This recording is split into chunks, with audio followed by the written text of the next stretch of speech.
Hey, everybody. How are you? Welcome to the Skull Session. It's been a very interesting year. We're very excited about 2022, and I want to share a couple of things with you. I think it's going to be a bigger year in 2022, even than we had in 2021, and I'll share with you why. But first, I want to bring you back. If you were here in November, when I did this last meeting with you all, and again, I'm going to do this once a month, and it's all going to be about me trying to impart something interesting, thought-provoking, maybe give you some ammunition, and then do something that maybe is going to clue you into some ideas of things that you might do in your business to help you grow your business. So it starts off high level, ends up sort of tangible and hands-on, right? I have always been a student of this market, and one of the things that I find really interesting is the market pendulum. And I won't go deep in this because I've done it before, and if you've seen that, I don't want to bore you. But 6 months ago, I put a video out with this pendulum in it, and what it did is it talked about the seller's market and the buyer's market. We've all heard the analogy of the pendulum, right? And when the market is normal, buyers and sellers both have the same kind of negotiating strength. But we've been in a situation for a long time now where it's been a seller's market, and it's been pretty extreme as a seller's market for the last couple of years, right?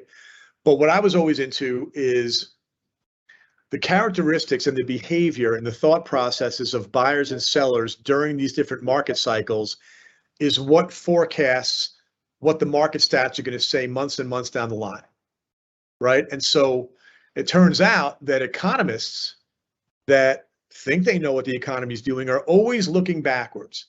They're always looking at data. Like, for example, the housing stats that come out in January are based in some cases on transactions that closed in December.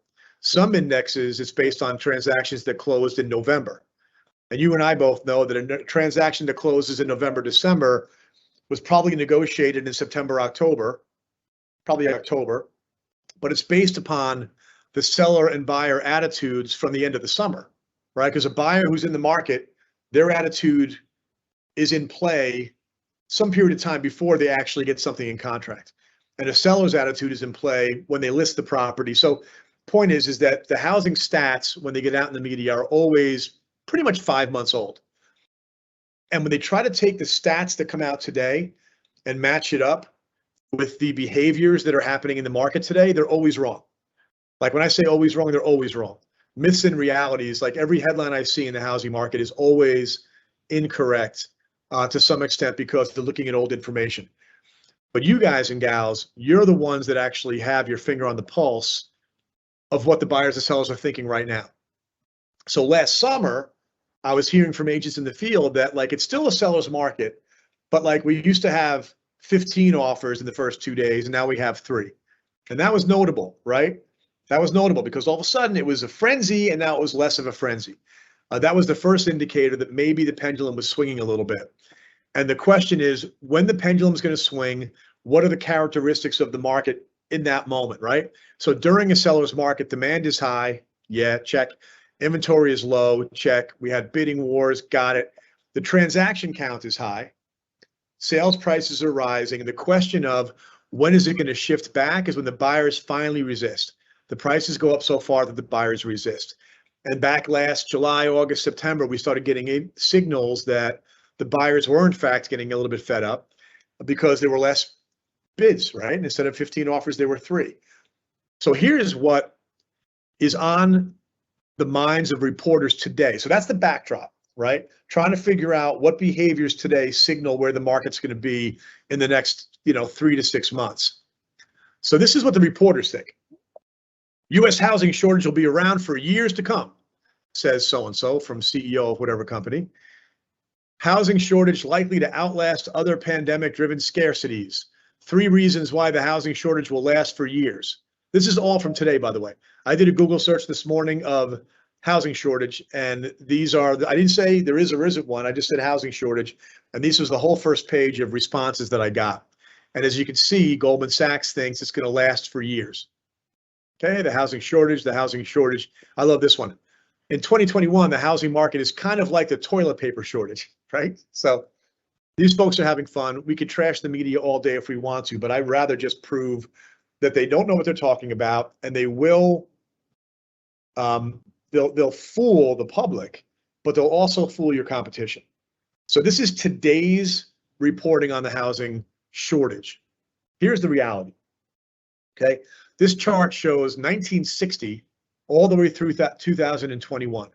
And this is an indicator of the months of supply, right? So you can see that the gray areas on this chart are recessions. And so you can see that supply is high. The market is usually slow during a recession. People aren't buying, they're keeping their powder dry.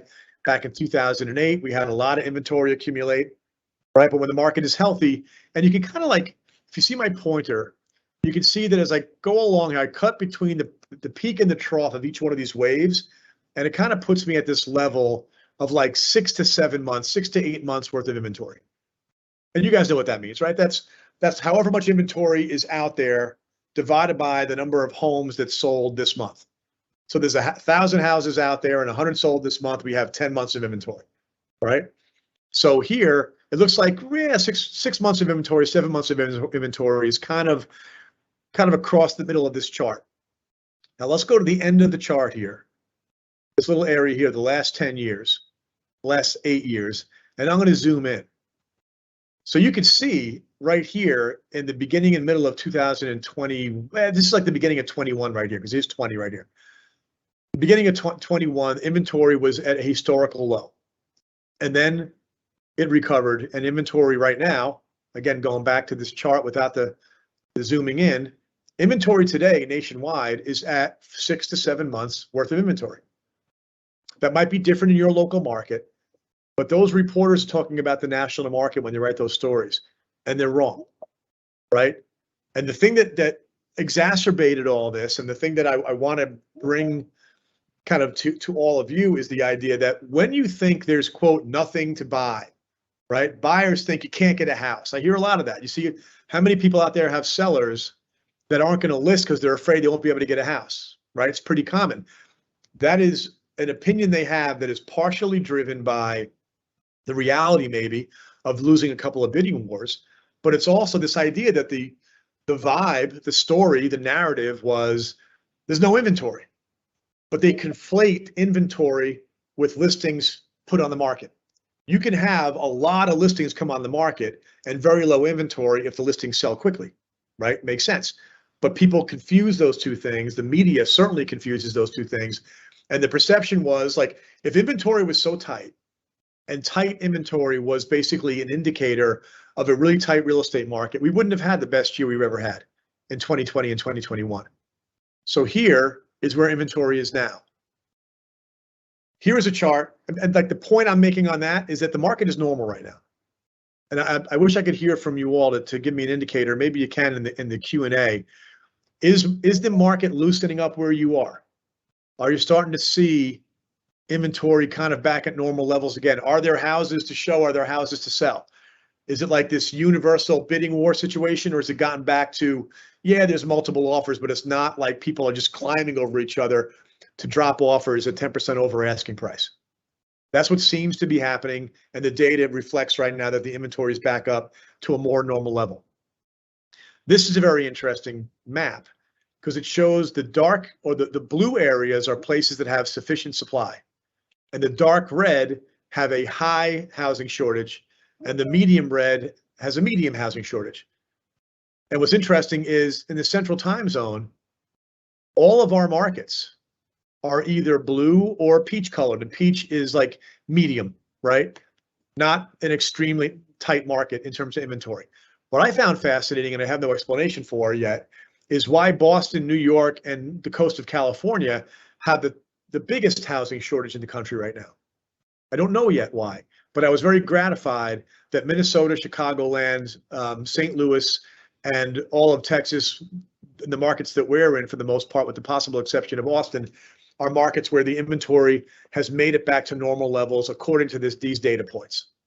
There's comments regarding the market.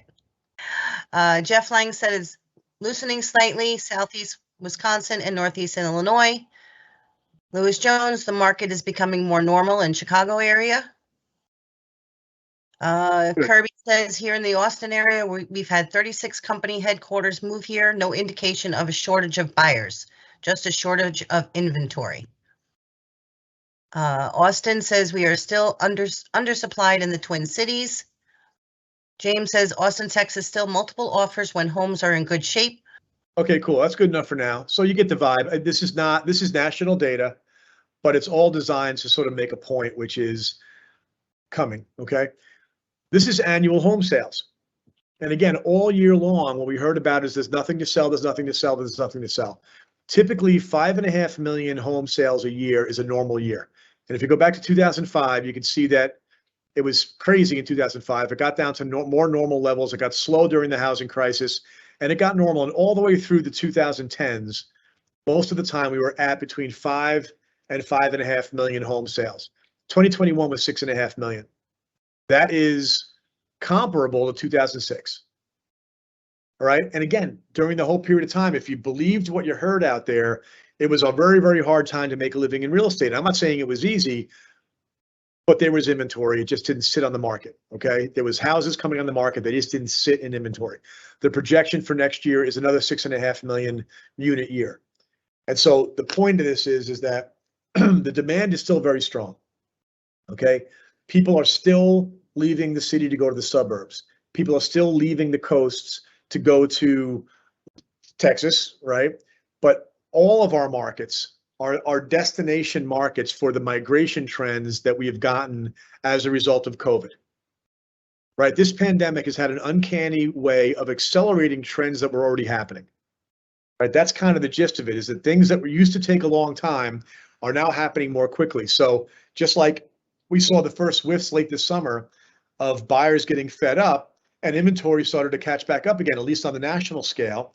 And it put us in a position going into 2022 that the inventory is more favorable going into the beginning of the year, but the demand is still there. So we've got supply and we've got demand. And the reason why I'm going through this with you is that it is so good for people who have to bring energy to their job like you do, right? Like if you don't bring your A game, you don't make money. If you don't bring your A game, you don't grow your business. And it's hard to bring your A game if you think the market is not going to be hospitable to you, right? But what I'm trying to paint the picture of here is that we've got both sides of the market are going to be hospitable. And I think of it this way. If somebody said, okay, here's an empty bushel, empty basket, go into the orchard and pick apples. If this was the orchard, you wouldn't be too excited about this, right? You look at that and say, I don't see any opportunity here, and my energy level is being sapped. But what I'm trying to show you is this is the orchard that we're talking about, okay?